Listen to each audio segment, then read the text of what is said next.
Hello friends, welcome back to the my new video guys and my YouTube channel guys. Today friends we are going to talk about guys how can we solve guys internet problem in our Oppo phone. Friends, you want to solve guys your mobile internet problems and how can you solve? Today I will show you in this video how to solve internet problem in Oppo phone device. So before starting video guys, first of all go and subscribe the channel guys, click the bell icon, like the video, open your phone setting guys.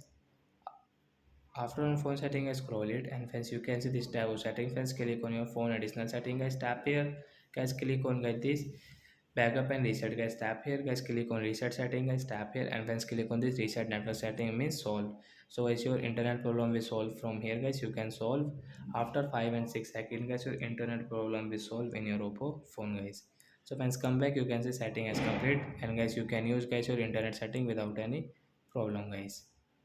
So like that guy we can solve internet problem in our Oppo phone. So that's it guys, thanks for watching the video. After that guys, solve this problem. You have any another problem, so don't worry guys, take a screenshot of your phone model number, send me in comment section. I will check, I will help you. Bye guys.